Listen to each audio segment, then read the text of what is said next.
आपके physics class 11th का chapter 6 discuss करने जा रहा हूँ।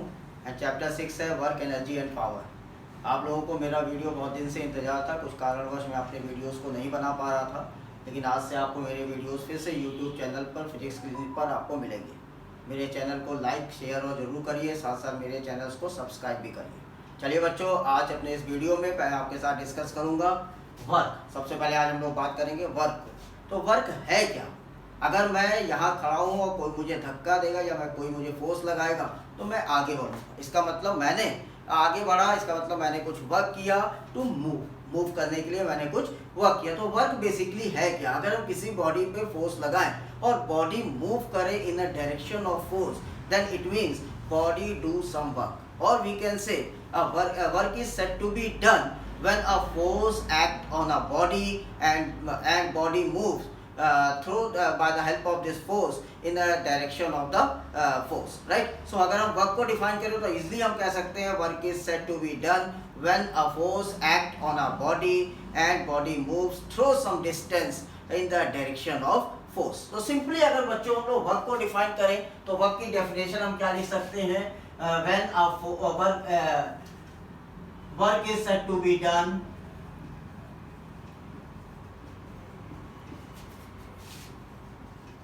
when a force acts on a body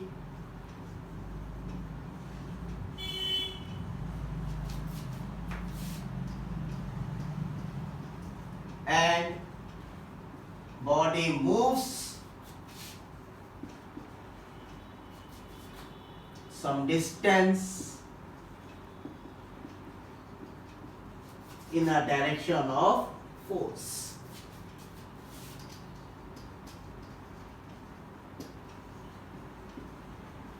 So this is a basic definition in the case of work done. So work done को हम क्या कहेंगे? अगर हमने बॉडी पे फोर्स लगाया और बॉडी हमारा मूव कर गया किसी डिस्टेंस पर, तो हम कहेंगे कि there will be the some work done. तो आप देखें तो move some distance in the direction of force, इसका मतलब हम यहाँ पर कंसीडर कर रहे हैं डिस्प्लेसमेंट। सो वर्क को अगर हम देखें तो अगर हम किसी बॉडी पे फोर्स अप्लाई कर रहे हैं और बॉडी डिस्प्लेस हो रहा है, इन दैट मीन्स उस बॉडी ने क्या किया है? उस बॉडी ने वर्क किया है। अब बच्चों वर्क अगर हम बात करें तो हम उस पर फोर्स अप्लाई कर रहे हैं, और फोर्स को हम दो तरीके से अप्लाई कर सकते हैं। Either applied force is constant और अप्लाइड फोर्स इज वेरिएबल। या तो वो अप्लाइड फोर्स कांस्टेंट फोर्स होगा या वो अप्लाइड फोर्स वेरिएबल फोर्स होगा। तो बच्चों अगर हमारा फोर्स कांस्टेंट या वेरिएबल फोर्स है तो उस कंडीशन पर वर्क डन का मेजरमेंट भी दो कंडीशन पे हो जाएगा। अगर हमने वर्क डन को कांस्टेंट फोर्स पर अप्लाई किया है तो हमारा मेजरमेंट होगा work done by the constant force. लेकिन अगर हमने फोर्स वेरिएबल अप्लाई किया है तो हम कहेंगे there is a work done by the variable force. तो बच्चों फोर्स हमारा कांस्टेंट और वेरिएबल दोनों होगा, इसलिए मैं आपको यहाँ पर वर्क डन दोनों मेथड से सिखाऊंगा, work done by the constant force and work done by the variable force. बच्चों चलिए सबसे पहले बात करते हैं work done bye constant force.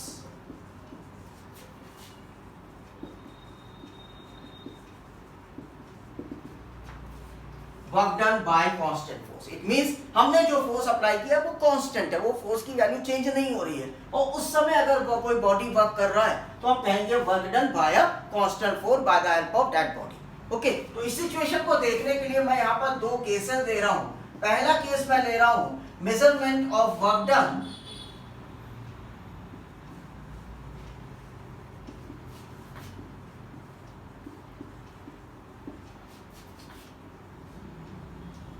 by a force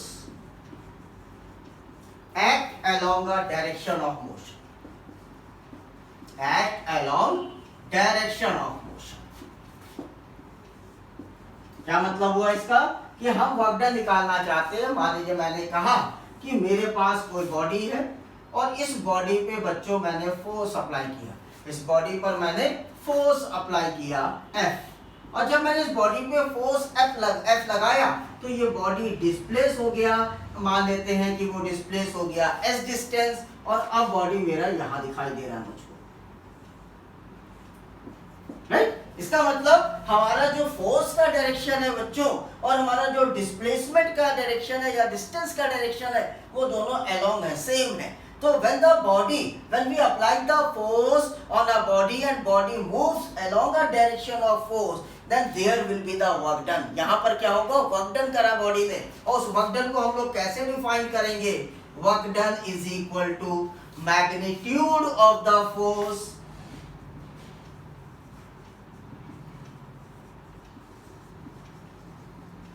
multiplied by displacement.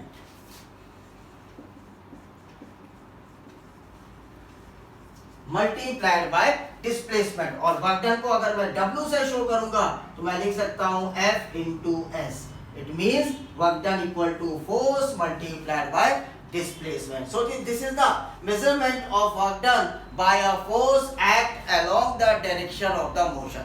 दूसरा केस अगर बच्चों हम लोग बात करें तो मान लीजिए आपका डिस्प्लेसमेंट और फोर्स एक दूसरे से इंक्लाइंड है किसी एंगल पर, तो उस कंडीशन पर आप वर्क डन कैसे फाइंड आउट करोगे. अगर हम उसकी बात करें तो मैं यहाँ पर सेकंड केस लेता हूँ, इसको आप लोगों ने नोट कर लिया होगा, मैं यहाँ पे इसको रब कर रहा हूँ. अब मैं डिस्कस करने जा रहा हूँ आपके साथ case number 2.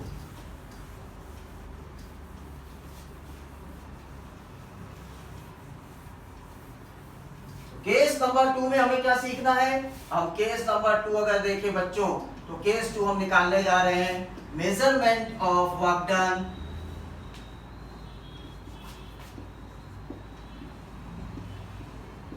when force and displacement are inclined with each other.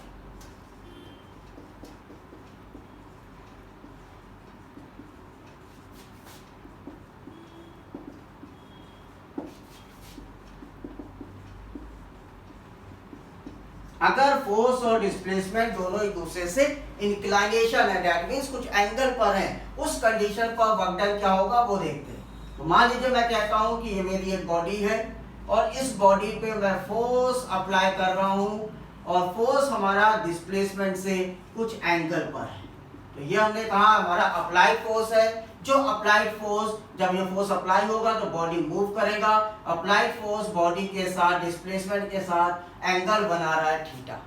तो अगर हमारा बच्चों फोर्स किसी एंगल पर है तो हमें पता है कि इस फोर्स के दो रेक्टेंगुलर कंपोनेंट हो जाएंगे, एक F cos थीटा जिसे हम कहेंगे हॉरिजॉन्टल रेक्टेंगुलर कंपोनेंट और दूसरा होगा F sin थीटा जिसे हम कहेंगे वर्टिकल रेक्टेंगुलर कंपोनेंट. तो फोर्स हमारा इंक्लाइनेशन पे था तो फोर्स के दो कंपोनेंट हो गए, रेक्टेंगुलर कंपोनेंट हो गए, F cos theta horizontal rectangular component, F sin theta vertical rectangular component. तो ये F sin थीटा बच्चों इस बॉडी के वेट से इक्वलाइज हो जाएगा. लेकिन F cos थीटा जो है वो कंपोनेंट ऑफ फोर्स जो है इस बॉडी को डिस्प्लेस करेगा, मूव करेगा. तो अगर मान लेते हैं कि हमारा बॉडी यहाँ पहुंच गया by the help of component of force F cos theta, तो उसने बॉडी ने अगर s डिस्टेंस कवर किया इन the direction of component of force F cos theta, तो यहाँ पे मैं वर्क डन को डिफाइन कर सकता हूँ. Work done equal to component of force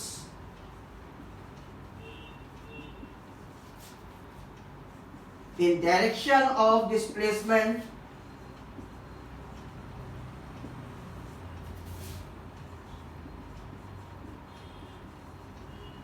multiplied by magnitude of displacement.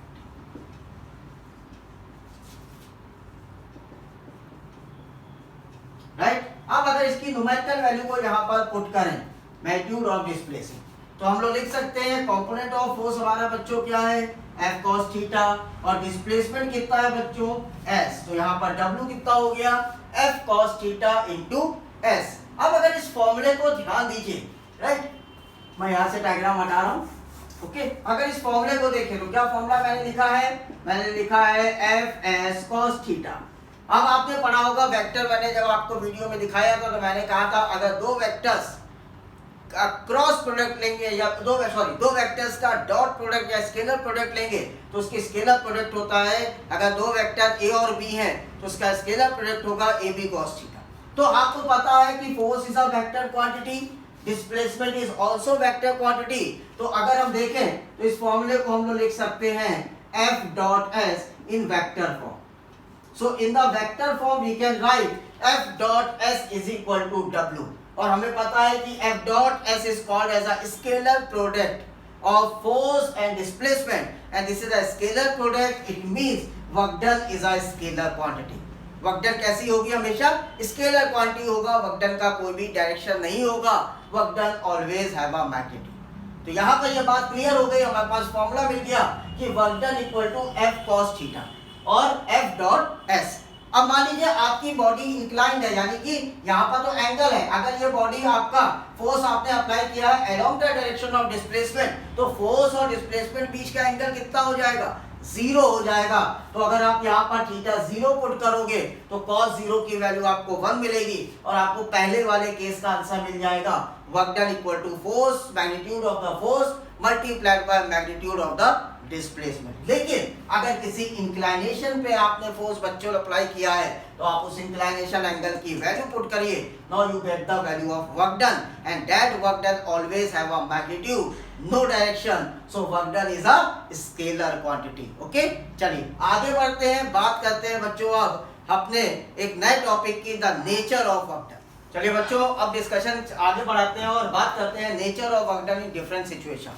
अभी मैंने आपको बताया कि वर्क डन कैसी क्वांटिटी है. Work done is a scalar quantity. तो अगर वर्क डन स्केलर क्वांटिटी है जिसके पास ये मैग्नीट्यूड है तो हम समझ सकते हैं कि वर्क डन पॉजिटिव भी हो सकता है, वर्क डन नेगेटिव भी हो सकता है और वर्क डन 0 भी हो सकता है. इसका मतलब हमारे वर्क का नेचर प्लस में भी आ सकता है, माइनस में भी आ सकता है और वर्क डन हमारा 0 भी होगा. इसका मतलब अगर हम बात करें नेचर ऑफ वर्क डन की तो हम नेचर ऑफ वर्क डन में 3 टाइप में वर्क डन डिवाइड कर देंगे: positive work, negative work and 0 work. और इन तीनों को किस बेस पर हमने डिसाइड कर दिया, डिवाइड कर दिया? Because the base is work done is a scalar quantity. So students, as we all know that work is a scalar quantity.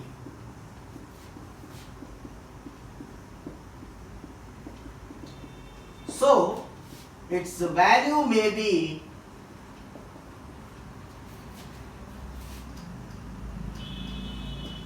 positive,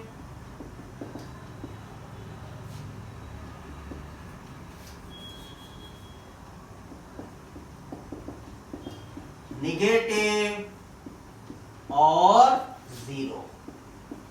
okay, तो हम लोग का वर्क डन स्केलर है इसलिए इसकी वैल्यू पॉजिटिव, नेगेटिव, 0 तीनों नेचर इसके हो सकते हैं. तो पहले बात करते हैं पॉजिटिव वर्क. कब होगा वर्क पॉजिटिव? पॉजिटिव वर्क के लिए अगर हम बात करें तो हम लोग कहेंगे when the component of force is act on a body along the direction of motion then the work done is always positive. जो फोर्स आपने अप्लाई किया है अगर उसी डायरेक्शन में मोशन हो रहा है तो हमेशा वर्क पॉजिटिव होगा. इसका मतलब अगर मैंने इस बॉडी पे फोर्स अप्लाई किया, राइट, तो इसका कंपोनेंट F cos थीटा है और ये F cos थीटा यहाँ से अगर मान लेते हैं इंक्लाइनेशन एंगल थीटा है तो F cos थीटा के थ्रू हमारा बॉडी आगे मूव करेगा. राइट, हमारा बॉडी आगे मूव करेगा. इसका मतलब डिस्प्लेसमेंट और कंपोनेंट ऑफ फोर्स का डायरेक्शन सेम है. यानी force component of force is along the direction of motion. In that condition the work is positive. और अगर मोटा मोटा समझे तो हम कह देंगे theta is less than 90, work done is always positive.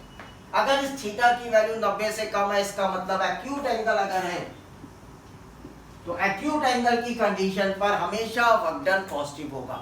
तो बच्चों ये बात क्लियर हुई कि हमारा वर्क डन कब पॉजिटिव होगा? when the component of force act along the direction of motion. In that condition the work done is always positive, right? So when the component of force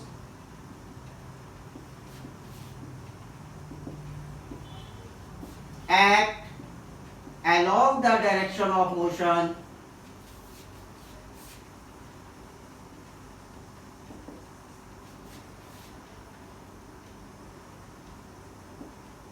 then work done is positive. Or we can say work done is always positive when the angle of inclination is less than 90 degree or angle will be acute angle. In that condition the work done is always positive. Okay, तो पहली situation, पहला nature तो clear हो गया कि work done positive कब होगा. चलिए अब बात करते हैं कि हमारा वर्क निगेटिव किस कंडीशन पर आएगा. सो अगर हमें निगेटिव वर्क डन करना है, इसका मतलब भैया कि जिस तरफ हम फोर्स लगा रहे हैं उसके उल्टी डायरेक्शन में हम चल रहे हैं या उसके उल्टी डायरेक्शन में जा रहे हैं, that condition the work done is negative. अगर हम लोग पॉजिटिव वर्क डन का एग्जांपल देखें तो पॉजिटिव वर्क डन का एग्जांपल है फ्री फॉल कंडीशन। अगर बॉडी आपने छोड़ दिया, फ्री फॉल कर रही है, तो आगे हमेशा in the direction of gravity आपकी बॉडी फॉल कर रही है, in that condition there will be the work done positive. उस कंडीशन पे हमेशा आपको वर्क डन कैसा मिलेगा? पॉजिटिव मिलेगा, राइट। अगर मान लीजिए घोड़ा लेके गाड़ी खींच रहा है, the horse pull a cart, in that condition जिस डायरेक्शन में हॉर्स अपने फोर्स को अप्लाई कर रहा है उसी डायरेक्शन में कार्ट भी आगे जा रहा है, इसका मतलब there will be the work done positive. लेकिन वर्क डन अगर निगेटिव है तो निगेटिव वर्क डन की सिचुएशन देखते हैं। निगेटिव वर्क कब होगा? सो निगेटिव वर्क डन अगर हमें करना है तो सिंपल सी बात है, when component of force is in the opposite direction of motion, in this condition the work done is negative.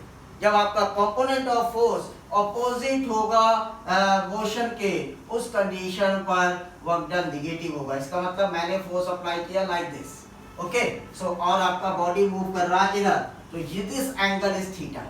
अगर बच्चों ये एंगल थीटा है, so it means when the theta is greater than 90 degree. अगर theta 90 degree से बड़ा है, इसका मतलब कौन सा एंगल है? ऑब्ट्यूस एंगल है। अगर थीटा ऑब्ट्यूस एंगल है, in that condition the work done is negative. तो यार और हमारा कंपोनेंट कितना होना चाहिए? दिस इज 180 माइनस थीटा, तो ये कंपोनेंट हो जाना चाहिए मेरा माइनस एफ कॉस थीटा। क्यों माइनस एफ कॉस थीटा लिख दिया? क्योंकि हमें पता है F cos 180 minus theta, cos 180 minus theta is minus cos theta.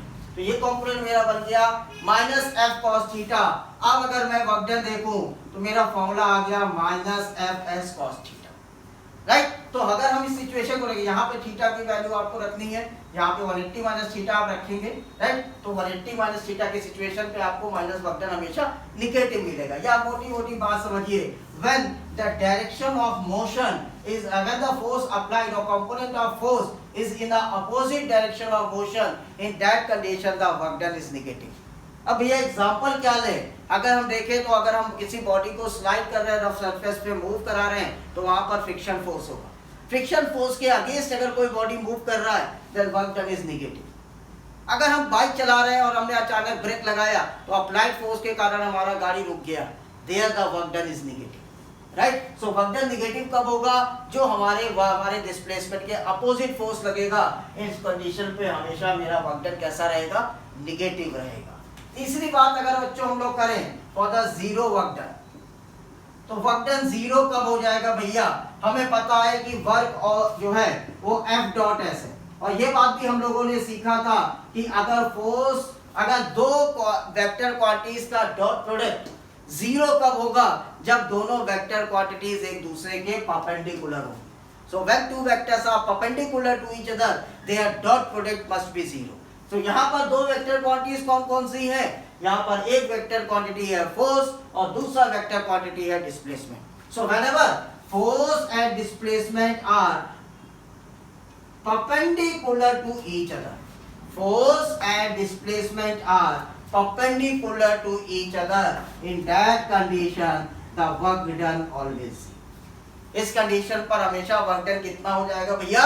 Zero हो जाएगा। Example circular motion. अगर कोई सर्कुलर मोशन करिए तो अगर मेरा ये पार्टिकल मूव कर रहा है तो सेंट्रीपिटल फोर्स इनसाइड लगेगा, सेंट्रीपिटल फोर्स और डिस्प्लेसमेंट एक दूसरे से 90 डिग्री होंगे।